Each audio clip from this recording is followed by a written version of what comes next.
Yo, so a lot of people been wondering about my song Cracka and what some of them verses are about. You know what I'm saying? What am I talking about? Who am I talking about? And where did this come from? So I'm gonna break the song down bar for bar. So we're gonna do a little bit of a playthrough, all right? And we're gonna do it right now. Go ahead, let's get it. Let's see though, cause I am monetized. It might give me an ad. Oh, here we go. All right. So sick. Bar for bar, you ready? Bullshit. What? Hey. Yeah. When I was in school, they used to call me Crazy Face. I grew up, I come around, and now they got that hater face.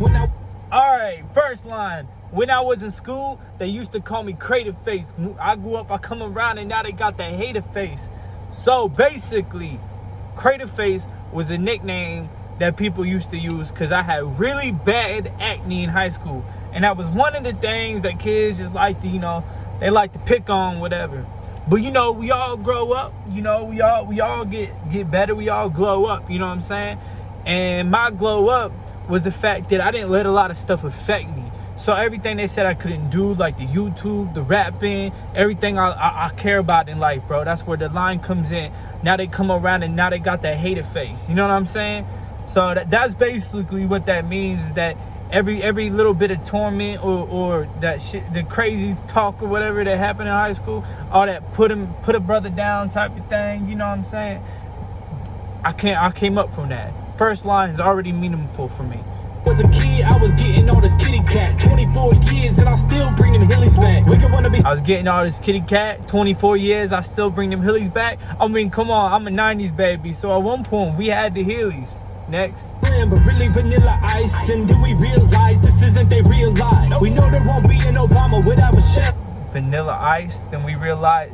Hold on, I gotta go back so y'all can replay that. Hold on. Ready? Oh shit. Kitty cat, 24 years, and I'll still bring them hillies back. We wanna be slim, but really vanilla ice, and then we realize this isn't their real lives. We know. Now that is a personal shot for me, bro. Cause a lot of stuff, when stuff gets said in the community, that always get back to me. So that's a personal shot at the fact that I was a part of a group, as a lot of you might know if you've been in my channel, subscribed for a while, called Lab Life. And a lot of these guys are literally inspired off of like other white rappers or whatever, and that's cool. A lot of us are. I mean, I am too. But when the whole line was, they always used to say, "Oh, he trying to be like Eminem," when they talked about me. But the whole time I would say, you know what I'm saying, the whole Vanilla Ice line, I'll be Eminem and myself. You know what I'm saying? The whole thing is I am who I am, right? But they more like Vanilla Ice. And if you know anything about Vanilla Ice, bro, the whole reason his rap career was ruined was because he was found out for not being legitly who he is. So that's where that whole line comes from. So you could call me Slim, but y'all Vanilla Ice, basically. There won't be an Obama without Michelle. You need a beautiful black woman to help you prevail. We know there won't be an Obama without Michelle. You need a beautiful black woman to help you prevail. Now that right there is for my queen. If you know me, you know her, Tiana. She's a black queen. I'm in an interracial relationship. You know what I'm saying? I love my relationship. So, I had to throw a little something in there. Swipe that credit like a like on Tinder. Big booty bitch, I like her fender. Shoot him in his ass, leave him shiny like Bender. You hear that? Okay. So, I swipe that credit like a like on Tinder. You know what I'm saying? Swipe a card like on Tinder. I like her fender. And now if you know Futurama, shiny like Bender. I can't say all these lines because YouTube gonna get me. What the song could say. Alright. Next thing. I like Tiana. I ain't got time for no Brenda. Okay. Everybody's gangsta. Alright. I like Tiana. I ain't got time for no Brenda. So no, I'm not like, there's no Brenda in my life or whatever. But Brenda was a rhyme version of the name Becky. Me and Tiana used to work at this job or whatever, and we had a manager. Her name was Becky. All right, and I don't know, my girl just had this thing where she was like, "You cheat on me, Becky? cheating on me, Becky, is a little playful thing because the girl was not attractive. So it's just kind of an inside joke to me and my relationship that kind of only she understands, but also kind of goes with the song. Like pretenders, but everybody's gangster until they get sentenced. I've been babbling about bullshit. I was writing this song while I was dodging them bullets. Everybody's gangster, frontline pretenders, but everybody's gangster until they get sentenced. Now that's a line, and I'm talking about like free Kane, but that's a shot line for people that are snitches and are the reason why somebody else is in jail. So everybody's gangster until they get sentenced. And we talking about snitching, all right? Call me Cracka, but I don't crack a whip, and I'll crack a cracker like a cracker chip. My friends hate it. They call me Cracka, but I don't crack a whip. I'll crack a cracker like a cracker chip. And if you know me, you know that's a shot at the old team, because I'm so, you know, motherfucker just get tired of hearing that stuff. You know, what's being said, what's going on, like, you know what I'm saying? So this song's a little, you know, partially bars, partially come at me, bro. You know what I'm saying? All right, had a little malfunction there with the camera, but here you go. Friends hated on me for so long, so fuck them. I remember there's a time when I'd say I love them. People just disappointing, that's how life go. But everybody know that them boys some hoes. All right, people just disappointing, that's how life go. But everybody know that them boys some hoes. All right, so basically, like I said before, you know, that's a shot at some certain people that, you know, just been talking or whatever. So it's just a little bit of bars, you feel me? Just a little something thrown in there. Would've took a bullet for these motherfucking cowards, but now I'm sitting here with all the fucking power. I make more money than they make in 8 hours. I don't feel bad because they hated on me. All right, so wait, here it is. Watch me getting paid off the streams. Okay, so that whole line or whatever is basically the whole reason I broke up with my team. The team kind of split with me, is because I started getting basically I had 1,000 subscribers, right? And they assume you have 1,000 subscribers, you monetize, you making money, you keep the money from us, right? And I was like, it won't even like that, you know what I'm saying? So I kept hearing every other day, like, oh, you making money, where's our cut? I'm making money. Because anybody that's on a YouTube channel know that you need 4,000 subscribers. And I mean, 1,000 subscribers and 4,000 watch hours, right? So I didn't have that. So no, I wasn't making money.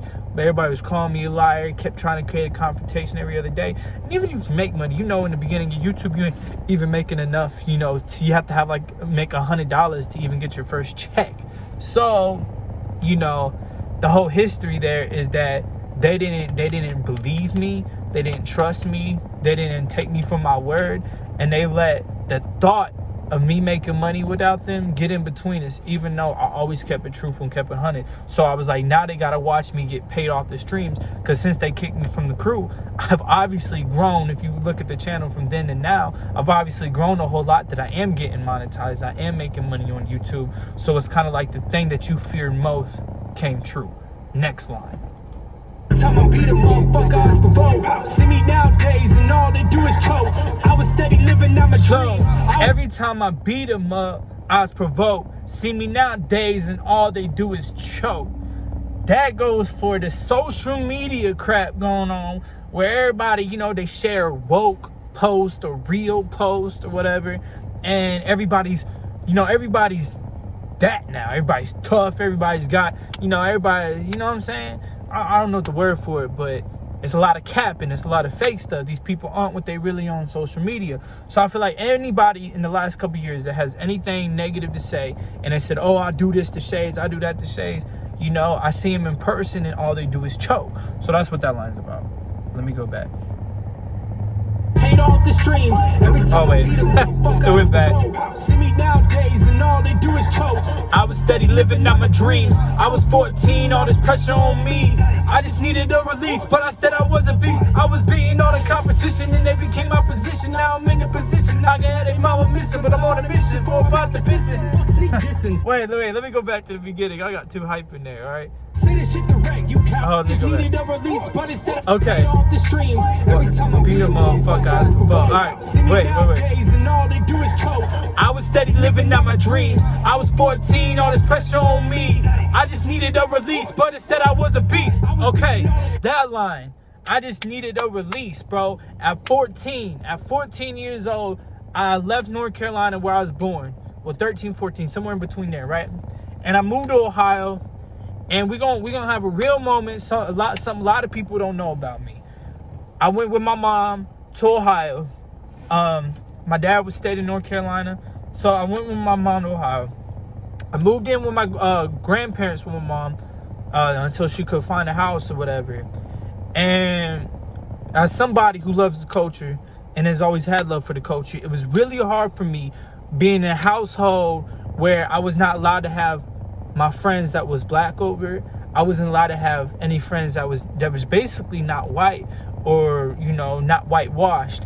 So it was really hard for me. It was like a culture shock because I was so used to, you know, my best friend growing up, he was biracial, you know. One of my first crushes that I used to be cool with, you know, she was a black girl, you know. So I was so surrounded by black people in the culture, you know. So it was really hard for me. So, you know, I was going through all this and I was basically told, you know, you can't wear this type of clothes anymore. You know, we're going to burn it. We're going to throw it away because it resembles a culture that we don't fuck with. And, you know, a lot of stuff. I basically had to deal with a lot of racism in a different sense as to, you know, who I am, what I love, what I've been around, the culture I grew up with. You know what I mean? I couldn't be a part of that without getting backlash, but I was still a part of it, so I had backlash. So when I say I was 14, all this pressure on me, it was so much pressure for me to be the image that my family wanted to be, and I just needed a release. And that's what really pushed me to rapping. And that's why that's one of the main reasons I even rap today. Next line. Competition and they became opposition. Now I'm in the position. I could have you know what I'm saying? Missing, but I'm on a mission for a pot to pissing. Let's keep dissing. Say this shit direct, you cowards, we Built built different. different. You lost as fuck, it's them pills, isn't it? Now that is a shot at, you know, a lot of people, because I feel like most of the people that even got the nerve to come at me anymore is fiends. Hold on. Cut the beat. You motherfuckers disrespecting me all on social Now this the media. outro. Hi, when you see me in person, they got the nerve to apologize in my inbox. Oh, what the? Hi, when you see me in person, but got the nerve to apologize in my inbox. Now that goes for people, you know, when I did that, a lot of people thought I was talking about, you know, Mac Myron. Some people thought I was talking about, you know, I didn't even go through and name everybody, but most everybody was wrong, because in this case, I was actually just being broad, because this is a lot of cases with people. You know, that's not just one person. That's a lot of people that will talk crazy on the internet, you know, and then they apologize to your inbox. And what I don't like about that is you try to play me out as a hoe in front of all these people on social media, and try to play me out as, you know, somebody who ain't about that life, right? And then you gonna apologize to my inbox. You know, if you gonna act reckless outwardly, you should apologize outwardly. That's just my opinion. You know, if you gonna apologize at all, you might as well go ahead and apologize outwardly. And YouTube cut it out. So give me 1 second to go back and find this song. That just irritated me. ShadesVision, Cracka. All right, and your purchase can be ad. free when you use your credit card or Visa debit card. All right, Groceries. let's see if we got it back. Nope, I'm going to have to rewind it back. Okay, let's get back to that outro. There we go.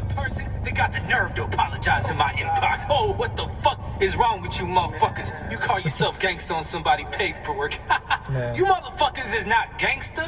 Oh, and to them crackers, yeah, you know who you is. The culture does not acknowledge you at all, my boy. You make music for the white boys who's mad they ain't get allowance this week. I freestyled this whole talking thing, though. Motherfuckers sat in county for stealing Skittles with their sweet ass, big ass gangster stories. Ask Slim what I did to them motherfuckers in county. Try it. Okay, that last one. Ask Slim what I did to him in county, bro.